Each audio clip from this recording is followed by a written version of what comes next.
Hello everyone, and welcome. I'm excited to kick off today's session with our focus on Chapter 2, SAT Practice Test 1. This is the first slide, so I want to start by greeting you all warmly and sharing what we'll be exploring today. We'll go over some key strategies and practice questions to help you prepare for the SAT. Over the course of this presentation, we'll cover the test structure, tips for each section, and some useful practice exercises. So, let's get started and make this a productive and engaging session. Today, let's talk about how our reading and writing and math assessments are designed to be focused and efficient. We have two main sections, and your performance on Module 1 will actually determine the difficulty level of Module 2, making the test tailored to your individual skill level. This adaptive approach ensures that the test is both challenging and fair. Plus, the testing experience is modern and user-friendly because it's administered on a computer or tablet. This digital format not only makes the process smoother, but also aligns with current technology trends. And speaking of technology, this is a tech-first digital SAT format. So everything is optimized for a seamless, contemporary testing experience, helping you perform at your best. Today, we're exploring passages from literature, history, and science. These broad topics are designed to test your reading and analysis skills, helping you think critically across different disciplines. We have 27 questions in total, and each one is structured to take about a minute to answer. This means the entire section should take around 32 minutes to complete. The focus here is on reading and writing, so you'll need to carefully analyze the texts, understand the main ideas, and think about how they connect to larger concepts. Remember, the goal is not just to find the right answer, but to engage deeply with the material. These questions challenge you to draw connections, interpret meaning, and demonstrate your comprehension across a variety of subjects. Overall, this section emphasizes the importance of strong reading and critical thinking skills, which are essential for success in many areas beyond this assessment. So, stay focused, read carefully, and use your analytical skills to navigate through each passage and question. Let's take a closer look at how Palma demonstrated the importance of choosing the most logical and precise words in advocacy. He believed that the language we use can significantly influence perception and support for causes like women's suffrage. Palma made a compelling comparison between women's suffrage and women's education. He argued that concerns or fears about granting women the vote were unnecessary because, just like education, suffrage would lead to positive results. In 1919, his case studies showed how clear, well-reasoned arguments could effectively promote social progress. This approach highlights the power of thoughtful language in shaping public opinion and advancing meaningful reforms, which aligns perfectly with our overall theme of strategic advocacy. On this slide, we're exploring the question, in Susan Glaspell's Trifles, what does it mean? And the answer is to criticize. Specifically, it relates to the word reproach. Now, reproach means to express disapproval or disappointment, often in a way that highlights someone's faults or mistakes. This ties into the larger theme of the play, where the characters are scrutinizing the actions of the women and men, often judging or criticizing their choices or behaviors. We'll also look at the vocabulary challenge here, which features notable authors like Marie Corelli, Susan Glaspell herself, and Paul Laurence Dunbar. These authors have used language powerfully to critique society, morals, and human nature. In the context of literary analysis, understanding how reproach functions helps us see how characters communicate disapproval, whether explicitly or subtly, and how that shapes their relationships and the story's message. So, as we go through this presentation, keep in mind how criticism and reproach are woven into the narrative, and what that reveals about the characters and themes. Let's start by looking at the first quote from Lord Tennyson. "Come, my friends, 'tis not too late to seek a newer world." This line encourages us to be brave and to embrace change, reminding us that it's never too late to explore new possibilities or embark on new journeys. It highlights the power of hope and courage in pushing beyond our current limits. Next, we have Emily Dickinson's metaphor about hope. "Hope is the thing with feathers that perches in the soul and sings the tune without the words."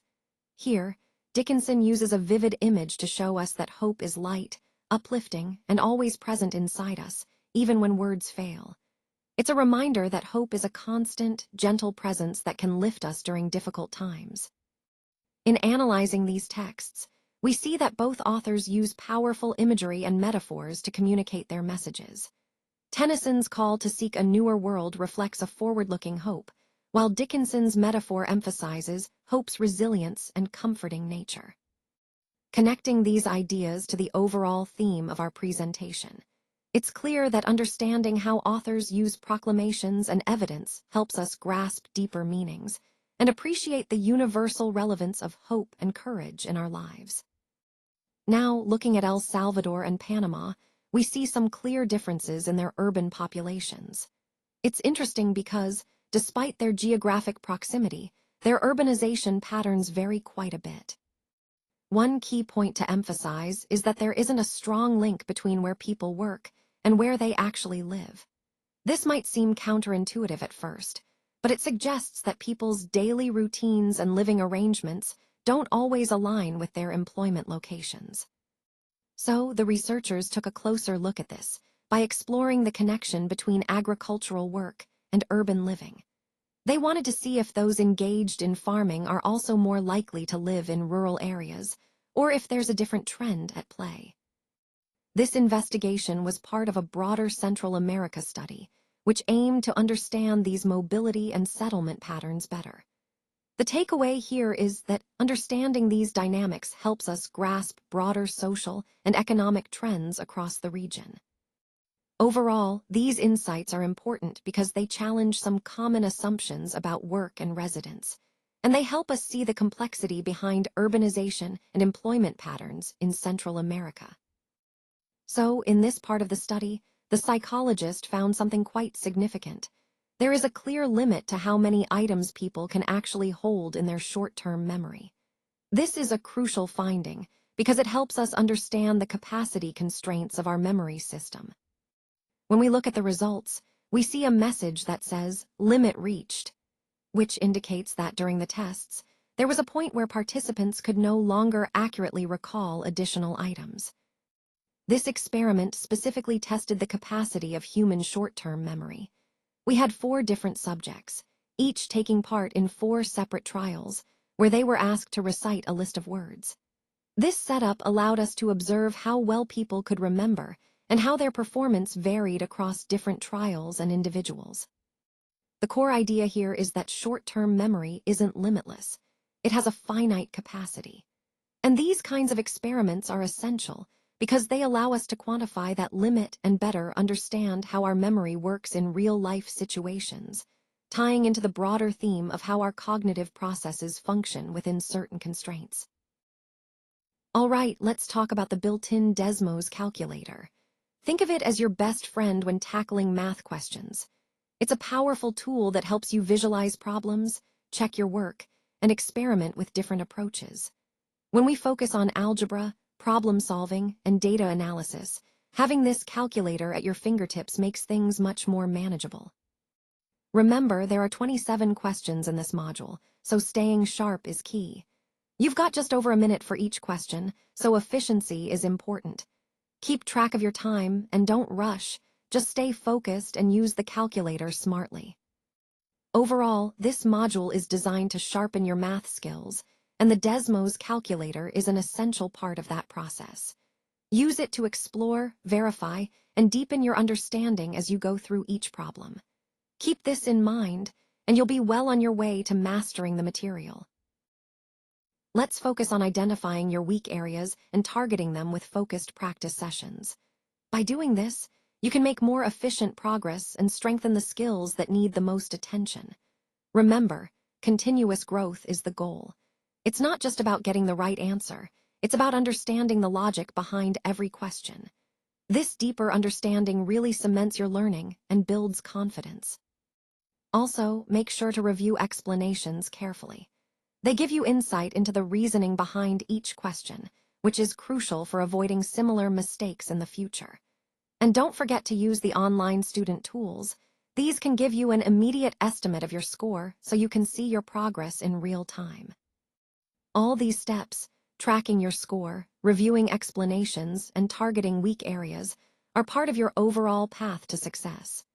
When you combine these strategies, you're setting yourself up for continuous improvement and achieving your goals. Let's talk about how engaging with the material actively can really boost your retention. When you're involved in the learning process, you're more likely to remember what you've learned and apply it effectively.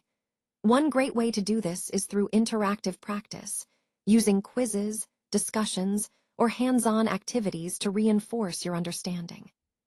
Now, to help you master complex topics, don't forget the power of visual aids and color coding. These tools make information clearer and easier to grasp, turning something complicated into something manageable. By highlighting key points with different colors, you can quickly identify important concepts and see how everything connects. And of course, I want to encourage you to think big and aim high. Your potential is limitless, and when you set ambitious goals, you're more motivated to push yourself and grow. Remember, the bigger your dreams, the more you can achieve. So to sum up, stay actively engaged, utilize visual aids and color coding to simplify complex ideas, and keep dreaming big.